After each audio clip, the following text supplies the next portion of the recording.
Hi, Mr. Gross. I think you talked about this before, but could you explain to me one more time what you think is full coverage in relation to car insurance? Yeah, I'll do that. And, you know, it's funny, I teach a lot, and I'm on different radio shows, and this comes up a lot, and Charlie's seen the same thing. Over the years, we've seen so many nice people that are trying to do the right thing. They go to their agent, and they say they want full coverage. They write the check, and the agent says, oh, here, yeah, you got full coverage. And they're so proud to show me their policy after a car wreck because they have that peace of mind. They know they have full coverage. And then I look at it and start shaking my head. So what is full coverage? First of all, beauty is in the eye of the beholder. So what one person thinks is full, the next person may not. If you're a multi-millionaire, of course you want more coverage. I have a lot of coverage. I've done very well for myself. I'm paranoid. I'm a car wreck lawyer. But Donald Trump could look at my policy and go, that's all you have? So it just all depends. But certainly to have at least the label of full coverage, we all should have liability coverage. We all have no-fault coverage because it's required by Florida law. But what I'm looking for normally on an injury case is underinsured or uninsured motorist coverage. It comes into play a lot. Why does it come into play a lot? Because Florida is only one of 2 10, 20 states left in America. That means you can buy bodily injury coverage in our good state for only $10,000 of coverage. That's not very much. When I started practicing in 1979, it was $10,000. I'm sure it was that well before I got here as a lawyer. So have medical bills gone up? Have wages gone up?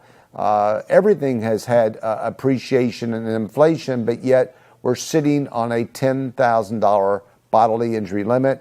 I've never done statistics, but Charlie and I look at policies day in and day out. My belief is that 50% of all of Florida's drivers only have a $10,000 bodily injury limit. That means if they hit you, and you tear your rotator cuff and you need surgery and you miss 6 weeks from work, that carrier, whether it's Geico or Progressive or some high-risk company, will say, we're so sorry, here's your $10,000. That's not full compensation. So if you do not have uninsured / underinsured motorist coverage, then you certainly don't have full coverage by any stretch of the imagination. Another nice thing to have is something called MedPay. Your no fault is designed to pay 80% of your bills up to $10,000. Once again, medical bills have gone up. Charlie and I see this all the time. You're taken by ambulance, you go to the hospital, they do some CTs on you, you're not admitted, and they release you with some prescriptions. Well, you just burned up $5,000 or $6,000 on that one little visit there. It doesn't leave much of your no fault left for lost wages or treating to treat with, whether it's a chiropractor or a physical therapist or orthopedist. So it behooves you to have something called MedPay.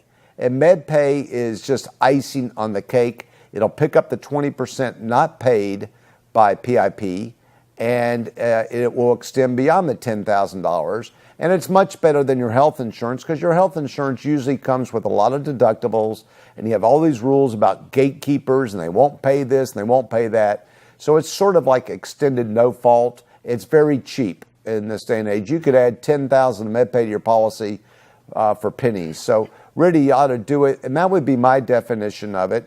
Another mistake people make is with their cars. You got your old 1996 pickup truck, and you've let the collision go. I agree with that. If the truck is worth $2,000, you don't need collision. You don't need comprehensive. But your body's inside it. So whether you're driving your 1996 pickup or your 2013 Lexus, you need to have the same underinsured motorist coverage in all family vehicles because remember, you're insuring your body. We got another caller, Charlie.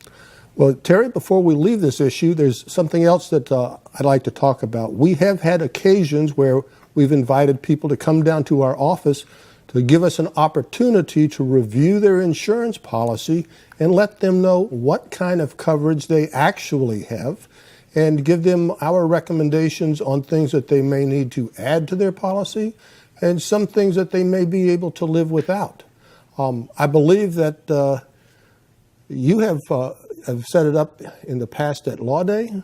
Yeah, Law Day or Law Week. May 1st is Law Day. That first week is Law Week. We try to do that at our office or some other location that is convenient. So we'll try to do that again for 2016 as well. Yeah, but as a practical matter, if anybody wants to stop in and let us review their policy, we're more than happy to do that.